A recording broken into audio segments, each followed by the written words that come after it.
Hello everyone, welcome to my channel where we do painting tutorials. Today I have these two little landscapes or seascapes if you will. So I have already some basic sketches laid down with graphite and I colored the horizon of the first one with light orange and then a dark orange on top of it. The bottom of the horizon line and everything else I color with just some phthalo blue. You can obviously use any blue you have in your set for this. And like always, you can find the reference pictures down in the description box for free, along with all of the supplies needed for the tutorial, and the graphite sketches are available to download for any tier I currently offer over at my Patreon page. Then I activate the orange from the horizon upwards, clean my brush, go from the horizon downwards, clean my brush again, and then I activate the blue. Make sure to clean your brush in between, otherwise you're going to mix the orange and the blue and it's going to give us a dark gray / muddy brown, which we're trying to avoid for now.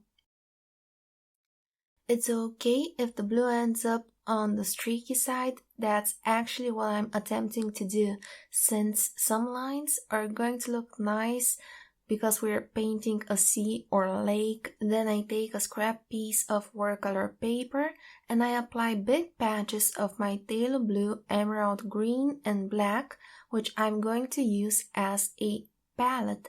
I mix the blue with the green with my brush and I cover the right painting with that mix. I add a bit of black from my palette to the very bottom, just enough to darken it up slightly, but still have the blue and the green visible. I mix all three colors to paint some land on the horizon on the right side, and then I add some very rough tree shapes on top of it and their reflections beneath it. I use the same mix to add a mountain to the left side right over the horizon. By now the left side has pretty much dried completely, so I start coloring the pier with some Venetian red. You can use burnt sienna, red iron oxide, or any nice dark red or even an orange with a bit of blue for this. Then I add some walnut brown, which is my darkest brown. I'm keeping this very rough, very textured, since these are going to be wooden planks.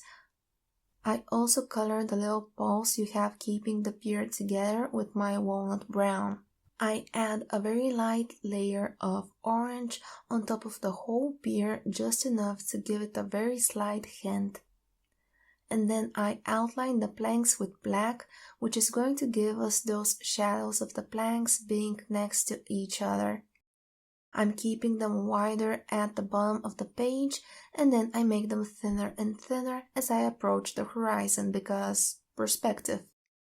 I also add a bit of black on the left side of the tiny poles for added shadows. If you're getting any value out of this video, please let me know by liking, commenting, and if you have not already, please consider subscribing to my channel, it really helps. I'm adding a shadow under the right side of the pier since we have the sunlight coming right in front of it.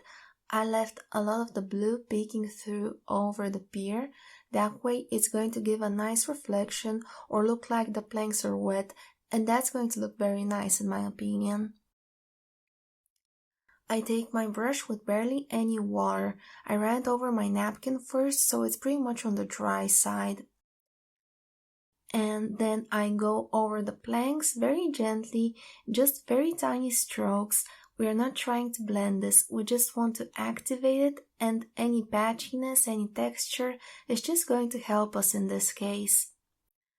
I just like to go over each plank, then go over the poles from light to dark, from the brown towards the black. Then I take my black pencil and I color the land in front of the pier with it. I scribble some foliage, some loose tree shapes on the left side of the land, and then I do some random horizontal scribbles beneath it for the reflections. Again, I go over with my brush with barely any water. I like to start from the mountain edge on top to make sure that one comes out sharp. and then I blend everything else. On that foliage area, I just use a tapping motion to get texture and depth, and then I just clean my brush right beneath it to get that reflection, but it ended up a bit too light, so I take more black from that improvised palette I did with the scrap piece of paper and add a bit more black right under there. Then I mix all three of my colors, the blue, the green, and the black, and I cover every leaf, every flower, bush, petal, etc. on the right painting. It's basically just random dot-like shapes. I'm just tapping on top of them, sort of like when you hand draw stars on a night sky, but these are going to be leaves in our case. And then I add some grass blades going left to right, right to left, completely randomly. Again, if drawing is not your thing, you can download these sketches while supporting me and the channel. I add some more of my green, blue and black colors right on the bottom of my painting because I want that part to be very dark. I activate it and add these grass blades. Now when they layer on top of the previous ones, it's going to give us a bit more depth. And then I take my black and I cover all of the branches of these trees or bushes, however you like to think of them. I go over them just enough to make it a bit darker so it pops up better on the background.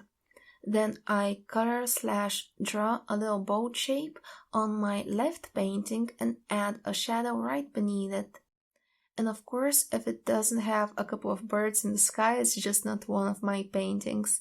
I add some finishing touches to the planks, just a bit more texture by using the pencils. I get back to my Venetian red, I just layer or glaze on top of those planks. I'm not going to activate these colors I'm adding right now, I'm just adding them for some extra texture. Lastly, I just untape in the opposite direction to avoid the paper from tearing up. I like to give special thanks to my patrons for the month of August. Thank you all for watching. Please let me know your thoughts on these two paintings in the comments and we'll see each other in the next video.